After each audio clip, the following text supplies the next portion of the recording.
Snows of Aorangi. It was a film shot in 1953 by Brian Brake, and it was very interesting because it was a part travelogue, part poem, and part promotional video that represented New Zealand in a very interesting way. It was almost like a tourist video, but then it had this poetry behind it that you wouldn't expect. And you can see the influences that were kind of causing that. At the time, Brian Brake, 1953, when he shot it, was working for the New Zealand Film Unit. And the New Zealand Film Unit was part of the government, so it was very conservative. And it was kind of pushing the film in a direction that Brian Brake probably wasn't totally happy with, but it's that stuff that you see in the film folded in that gives it such compelling content. It was the first New Zealand film nominated for an Oscar. It was in the category of Best Short Live Action Film, and yeah, it's one of those things that a lot of people don't even know. When we decided to work on the project, we went through the archive and we pulled out all the material we had. We had an interpositive, 2 prints, and a 16mm print. We took this material, we scanned all of it. When we put it down on the timeline, we noticed that large sections had been taken out for the foreign market and never replaced or never kept.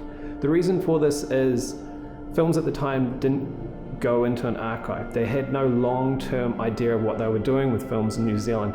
So even though people looked after them the best they could, a lot of material was lost from this era. We actually had to go through the entire film, sometimes shot by shot, sometimes even frame by frame, using the best images that are still available. And by compiling these best images, we're able to bring that film back to life. To recover the color, you couldn't just use normal grading techniques. We had to kind of invent our own methods for bringing the color back. We took the color from the 16mm print and overlaid it over the detail of the 35mm print.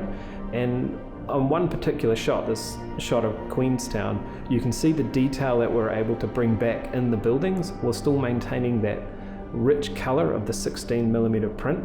And this was quite a unique process. This isn't something that anyone had really been doing at the time. It was really important for us because the images were how Brian was telling the story. Taonga Sound and Vision is doing quite a lot of restoration work, but this was a chance for us to really stretch our legs and show what we're capable of as an organisation. It was a very hard project. We didn't have much time and we had all that pressure of it being very important. But at the end of the day, I'm proud of it. You know, I'm proud that other people are going to get to see this important film. And until we got involved in it, you probably couldn't.